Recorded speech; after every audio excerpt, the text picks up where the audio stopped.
You're babysitting the dog. My parents said after I paid for their vacation to Hawaii, only to be left behind with their German Shepherd. So I canceled every payment and left them stranded in paradise. Hey everyone, before we jump into today's video, I need your help. We've noticed the channel is losing some traction, and subscribing is one of the best ways you can support us. It's quick, free, and it helps us keep bringing you awesome content. Your support means the world. Let's keep this channel growing together. Thanks so much. Now, let's start the video. Hey, Reddit. I was supposed to go on a family vacation to Hawaii. At least that's what I thought when I paid for most of it. Turns out they left a day early without telling me and stuck me with their dog instead. So I made sure they'd regret every second.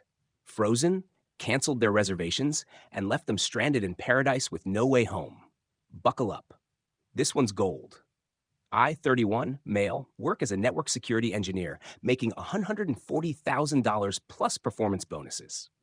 For as long as I can remember, my family has treated me like I'm invisible unless they need something, usually money. From day one, my younger brother, Eric, 29, male, and older sister, Rachel, 34, female, were the golden children. I wasn't just the middle child.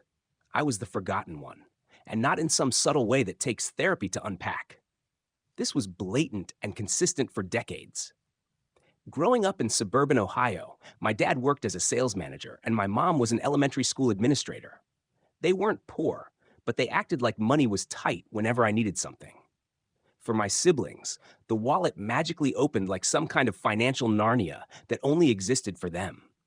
For my 16th birthday, I got a used bicycle from my uncle. That same year, my parents bought Eric a used Jeep because a young man needs his independence. Apparently, that rule only applied to one of their sons. Rachel got her entire college tuition paid for at a private university. I had to take out loans and work 2 jobs to get through state school, sometimes pulling 30-hour weekends between my campus IT job and a warehouse gig that left my back feeling like I'd been hit by a truck. My high school graduation coincided with my niece's dance recital. 3 guesses which event the family attended. When I graduated with honors and a partial scholarship to a good engineering program, my dad barely looked up from his phone. My mom's actual words, "Well, I guess that saves us some money." When Eric barely graduated with a 2.0, 4 GPA, they rented out a restaurant and invited extended family from 3 states. I tried everything to win their approval. Perfect grades, varsity wrestling, made it to state finals twice, volunteer work, staying out of trouble. Nothing worked. I'd come home with straight A's, and my dad would just grunt while my mom would say something like, "That's what we expect from you." Eric would bring home a C-, and they'd take him out for ice cream to celebrate his improvement. Eventually, I just focused on building my own life, worked through college doing IT support jobs, landed a good entry position at a cybersecurity firm, and moved up quickly. By 28, I was making 6 figures, had minimal debt, and bought myself a decent townhouse. I also picked up a 2018 Ford F-150 that I customized myself. One of the few things I genuinely enjoy outside of work, added a lift kit, customized the suspension, reinforced the undercarriage, upgraded to all-terrain tires, and installed a premium sound system. That truck became my sanctuary. 3 years ago, I created what I stupidly called a family emergency fund, a separate account with about $25,000 that I designated for genuine family emergencies. I added my parents as authorized users just in case. Yeah, I know. Financial suicide. My financial advisor, Bill, this straight-shooting former Marine who manages my retirement accounts, actually laughed in my face when I told him what I'd done. "You're giving access to people who've proven they don't respect your boundaries or financial independence," Bill had said, shaking his head. "We need to talk about the psychology behind this decision, because financially, it's about as smart as setting cash on fire." I didn't listen. Some part of me was still trying to buy my family's approval, even if I wouldn't admit it to myself. Around 29, the requests started coming in regularly. First from Eric, needing $950 for rent because he'd had unexpected expenses, which I later found out meant he'd blown his money on gaming equipment and sports betting. He'd gotten into fantasy football in a serious way, except he wasn't any good at it. Then Rachel needed $1,800 for emergency childcare costs that mysteriously aligned with her posting Instagram photos of her new kitchen remodel, complete with marble countertops that cost more than my monthly mortgage payment. She didn't even try to hide it, just assumed I wouldn't connect the dots or call her out. She was right. My parents needed help with property taxes, $5,200, roof repairs, $4,300, and medical bills, $3,900. That strangely lined up with their 35th anniversary European cruise. My mom actually video called me from a cafe in Barcelona to ask for another $1,500 because they underestimated the cost of souvenirs. Before I realized what was happening, I had become their personal ATM, draining thousands every month. Eric kept quitting decent-paying sales jobs because the managers were toxic or didn't recognize his potential. Code for they expected me to show up before noon. Once he walked out of a $72,000 business development job after a week because his boss asked him to help with a client presentation over the weekend. He told me later, "I'm not sacrificing my personal time for some corporation." Meanwhile, I was pulling 60-hour weeks to climb the ladder at my company. Rachel maintained her lifestyle of luxury spa days and designer clothes despite working part-time as an event coordinator, making half what I did. She'd post photos of her $500 hair treatments and $400 dinners, then text me the next day about how she couldn't afford her daughter's school supplies. She once had the audacity to tell me, "You don't understand how expensive children are," while her Instagram showed her getting a designer purse that cost more than my car payment. My parents' retirement savings were pitiful because they kept making withdrawals for essential home upgrades that somehow always included new luxury appliances, weekend trips to casinos, or the latest smartphones for themselves. They'd lecture me about being prepared for the future while systematically destroying their own. After 2 years, I'd given them over $58,000. I started documenting everything in a detailed spreadsheet. Not a single dollar was ever repaid. I categorized every transaction, including the reason they gave me, and what I later discovered the money was actually used for. The contrast was both sickening and revealing. My best friend, Jensen, who works in corporate finance, kept calling me out. We'd been friends since college, and he was the only person who knew the full extent of my family's financial vampirism. "You realize you're enabling these parasites, right?" He'd say over steaks at our regular Thursday night meetup. "They're treating you like their personal bank, and you're letting them. They're family," I'd reply weakly. "No, they're financial vampires," he'd counter. There's a difference between supporting family and being exploited by people who happen to share your DNA. They're banking on your weakness, that you still want their approval even though they've never given it. I ignored him, thinking that maybe if I just proved how reliable I was, they'd finally accept me. For a while, it seemed to work. They started including me in family events, usually the ones where someone needed to pay the check at the end. My mother would occasionally call to check in, inevitably the day before some unexpected situation required my financial assistance. I was so desperate for their approval that I couldn't see the pattern. Or maybe I just didn't want to. Last November, my parents planned a big family trip to Hawaii. Everyone was invited. My parents, Eric and his girlfriend of the month, Rachel and her husband, and their 2 kids. I was actually included from the beginning, which should have been my first red flag. They never included me from the start of anything, unless they needed something from me. The trip wasn't cheap. 10 days at a luxury resort in Maui with all the amenities. My parents invited me over for what they called a family planning meeting about the trip finances. "We're a bit short on covering everything," my dad said casually, which I'd come to recognize as code for "we can't afford any of this." Like the trained dog I was, I stepped up. I covered nearly $15,000, paid for my parents' accommodations, upgraded everyone to ocean view suites, prepaid most activities, added 2 rental SUVs, and even booked a surprise sunset dinner cruise for everyone. I thought maybe, just maybe, a grand gesture would finally make them treat me like actual family rather than an open wallet. The day before departure, we had a final details meeting at my parents' house. Everyone seemed distracted, constantly checking phones and avoiding eye contact. I chalked it up to pre-travel nerves. We agreed to meet at 6:30 a.m. at my parents' house to carpool to the airport. I woke up at 4:30, double-checked my luggage, and drove over, actually feeling excited for once. I'd taken 10 days of PTO for this, my first real vacation in 3 years. I'd even bought new swim trunks and sandals the week before, something I rarely did for myself. When I pulled up at 6:15, something felt wrong. No cars in the driveway, no lights on inside, complete silence. I knocked repeatedly, checked my phone for messages, nothing. Called everyone, straight to voicemail.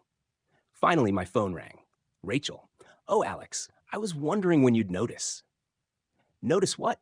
Where's everyone? You didn't get Dad's email? We left yesterday. We decided since you're so good with responsibility, you wouldn't mind staying behind to watch the house and take care of Bandit.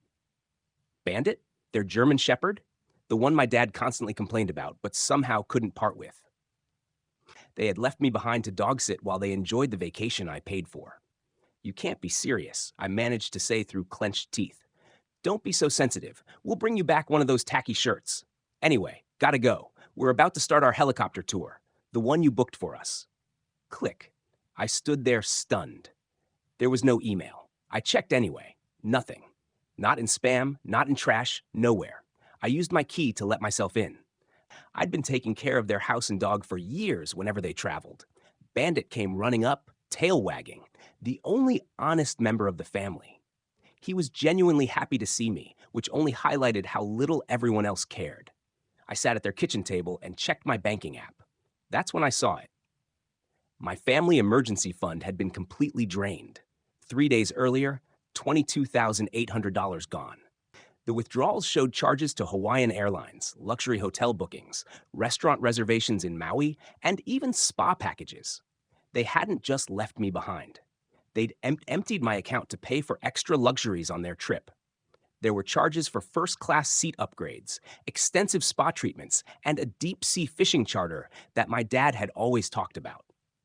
What really twisted the knife was finding their printed boarding passes in the recycling bin, dated for the previous day, proving they'd planned this well in advance.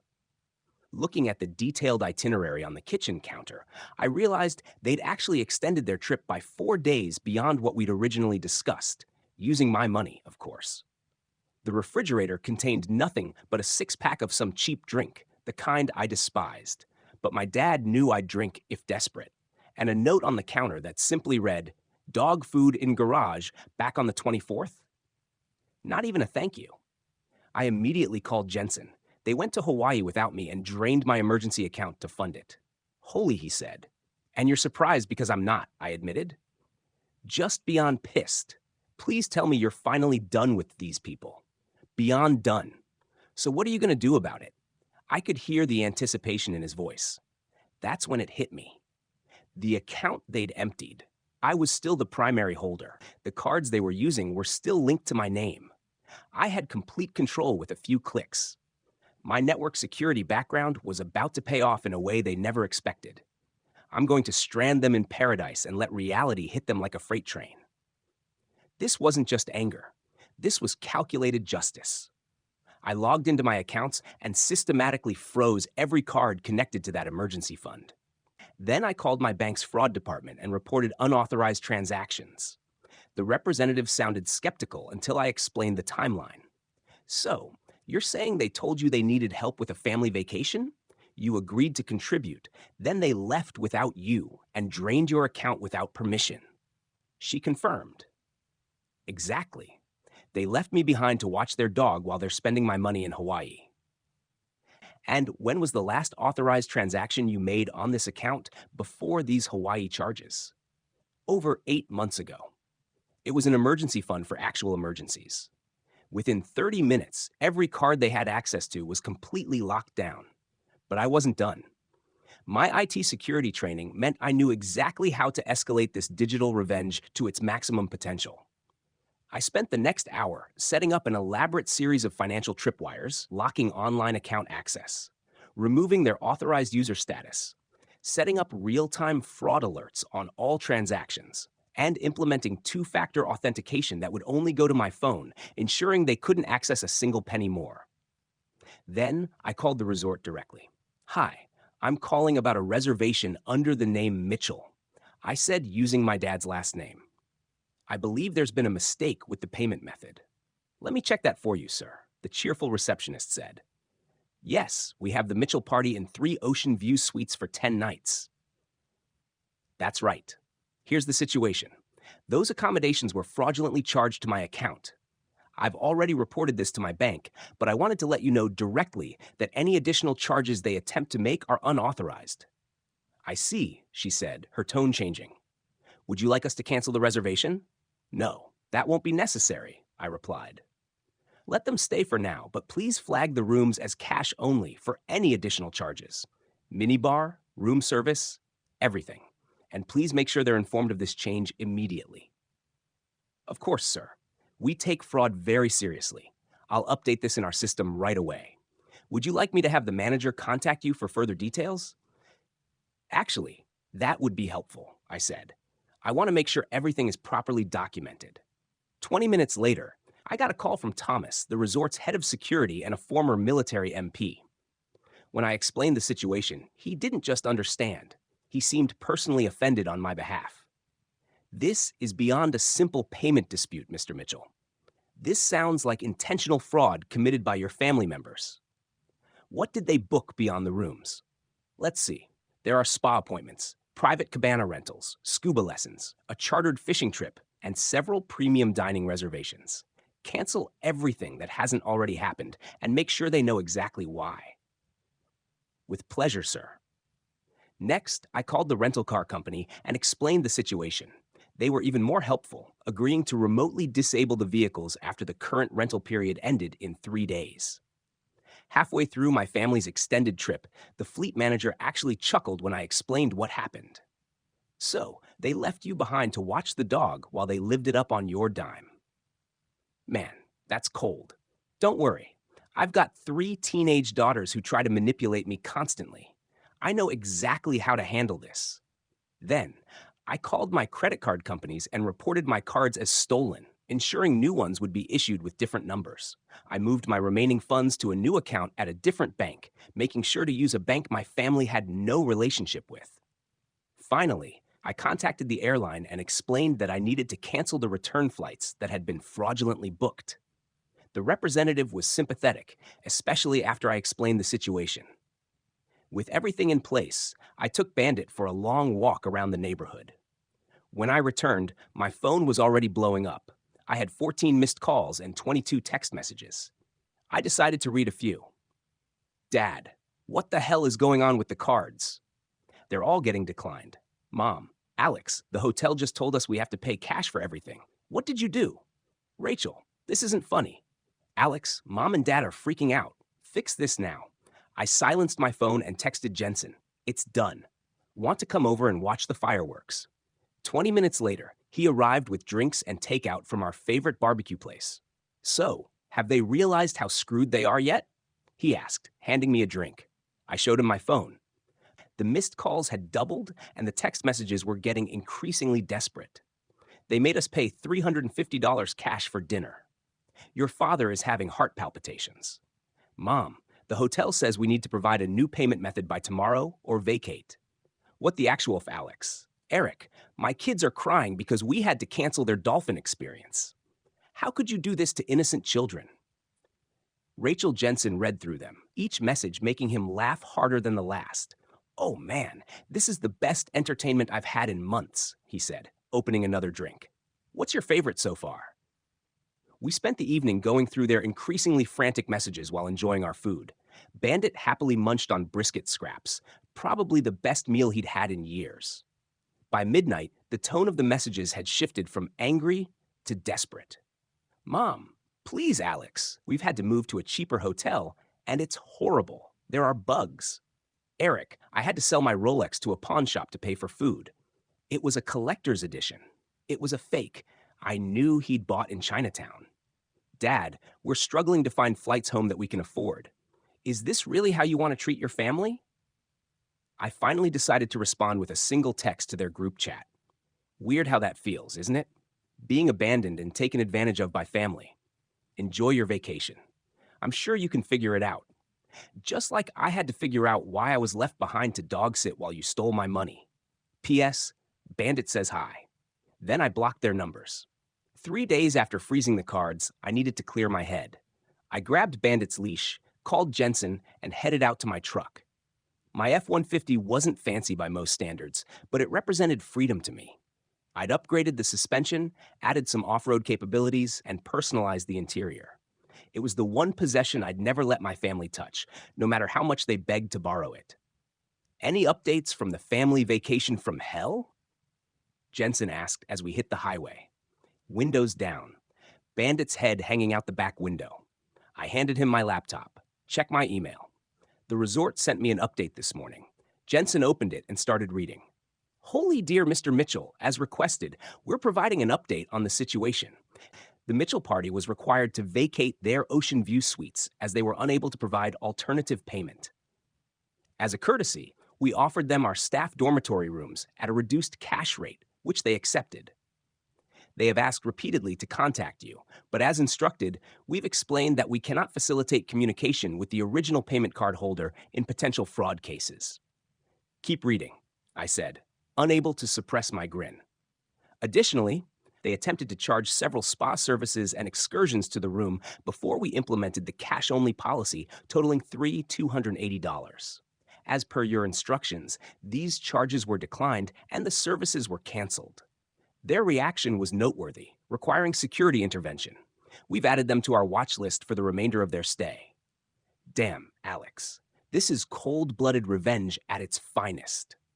We drove up to the mountains, taking the winding back roads that showcased the truck's handling. Bandit was loving every minute, tail thumping happily against the seat. We stopped at a scenic overlook and broke out some sandwiches from the cooler. My email pinged again. Jensen grabbed my laptop before I could and read the new update. They just disabled your family's rental cars. Man, this just keeps getting better. My phone vibrated with a text from a number I didn't recognize. I opened it to find a message from Thomas, the resort security chief, who had apparently taken a personal interest in my family's comeuppance. Mr. Mitchell thought you might appreciate knowing your father tried to convince our staff he was a close personal friend of the hotel owner to get special treatment. When that failed, he demanded to speak to my superior. I informed him I report directly to the regional director who is currently on vacation in Bali. I showed Jensen the message and he nearly spit out his drink laughing. Dude, you've made an ally for life there, he said. Send that guy a gift basket or something. We finished our lunch in comfortable silence, watching hawks circle overhead. Bandit had found a stick and was contentedly chewing it to pieces. Want to hear something pathetic? I asked finally. I've given them over $58,000 in the past 2 years. I could have bought a cabin up here with that money. Jensen shook his head. Not pathetic on your part. Pathetic that they took advantage of you for so long. But that stops now. As we started heading back down the mountain, I received an email from my financial advisor, Bill. He'd noticed the unusual activity on my accounts and wanted to check in. I hadn't told him about the Hawaii situation yet. I pulled over and called him. Alex, is everything okay? There's been some serious movement in your accounts, Bill said, his usual non-nonsense tone tinged with concern. I explained the situation, including the Hawaii betrayal and my digital revenge. There was a long pause before Bill responded.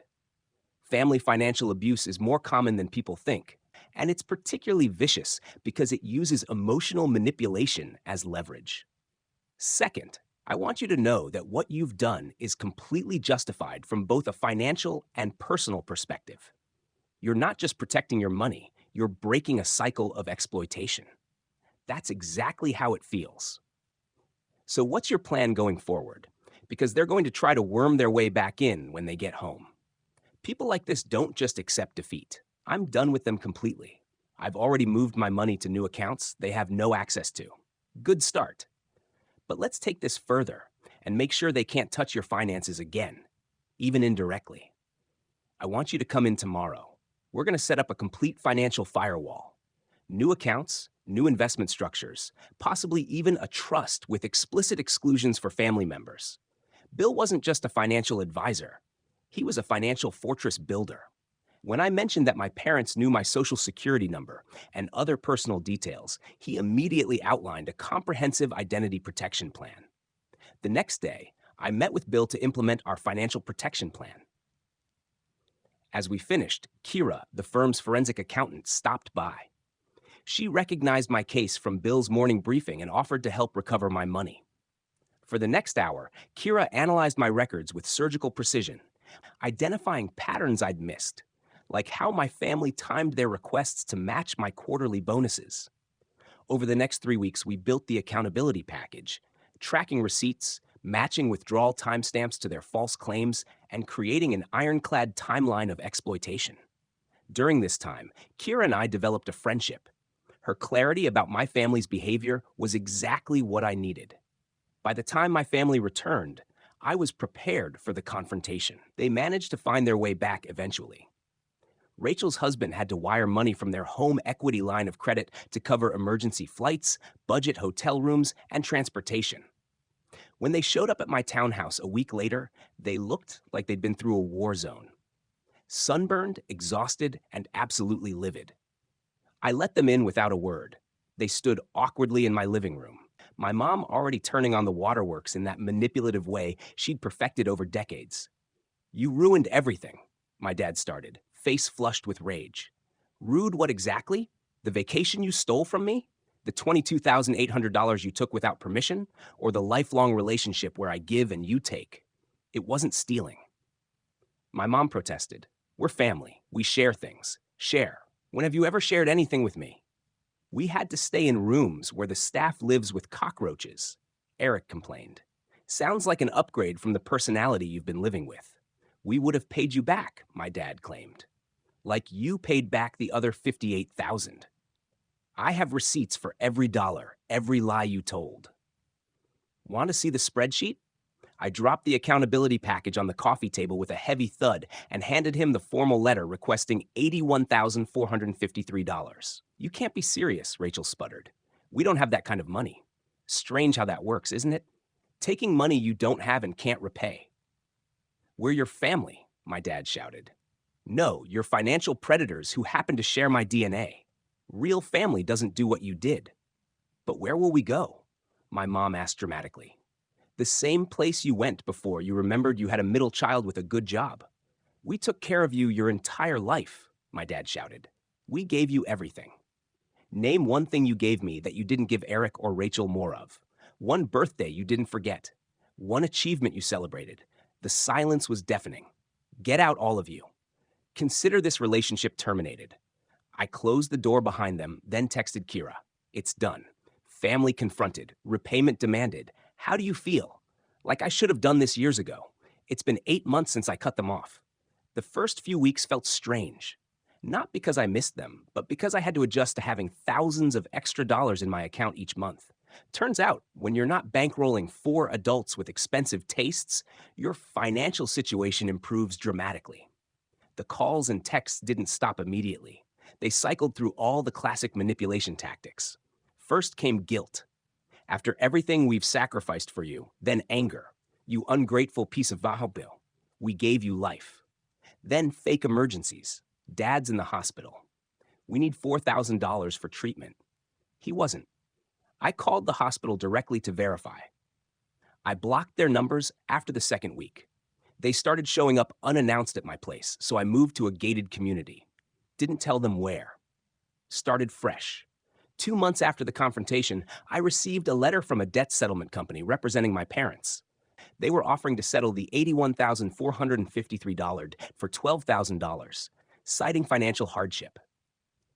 I forwarded it to Kira, who laughed and drafted a response, rejecting their insulting offer and reiterating the full amount due.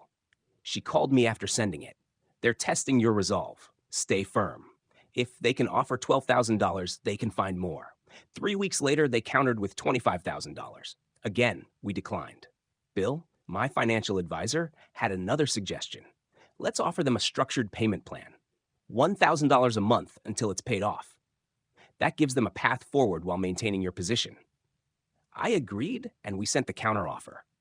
To my surprise, they accepted within days. My dad signed a formal repayment agreement that Kira drafted, including penalties for missed payments. They're taking you seriously now, she said. That's progress. I heard through mutual connections that reality hit them hard. My parents had to downsize their house. Apparently, the mortgage had been behind for months, and I'd been unknowingly keeping them from foreclosure. Eric actually had to get a steady warehouse job, a far cry from the executive position he always claimed he deserved. Rachel had to pull her kids from private school, cancel her country club membership, and started selling health supplements on social media. Not my problem anymore. Every month since then, a $1,000 payment has appeared in my account like clockwork. I don't use the money. Instead, I invested in a separate fund that I'm earmarking for something special down the road. It's not about the money anymore. It's about the principle and watching them finally face consequences. As for me, I bought a house. Nothing extravagant, just a 4-bedroom in a quiet neighborhood with a large yard and privacy fence. Used the down payment I'd been saving for years, plus what I accumulated in just 6 months of not being the family bank. My mortgage is less than what I used to give them monthly. I adopted Bandit permanently. My parents couldn't afford him anymore, and got him a companion, a resilient 3-legged shepherd mix named Rex from the shelter who couldn't care less about my financial status. I've been promoted at work. Turns out when you're not constantly handling family emergencies and stress, your performance improves. Got a 20% raise and more responsibilities managing our major client cybersecurity protocols. Jensen comes over most weekends for grilling and watching games. He still gives me about how long it took me to stand up for myself, but it's well-deserved. That's what real friends do. They call you on your vres. The most unexpected development has been my relationship with Kira. What started as professional collaboration evolved into friendship and eventually into something more. Unlike my family, she values independence and reciprocity. We've been dating for 5 months now, and it's the healthiest relationship I've ever experienced. Last week, I received a text from an unknown number. It was from Thomas, the resort security chief from Hawaii, who'd apparently kept my contact information. Mr. Mitchell, thought you'd like to know your family tried to book here again for Christmas. Our reservation system has a flag on their names now. I personally had the pleasure of declining their booking and explaining exactly why. Your father claimed to have resolved all issues with you, just checking if that's true before I permanently blacklist them.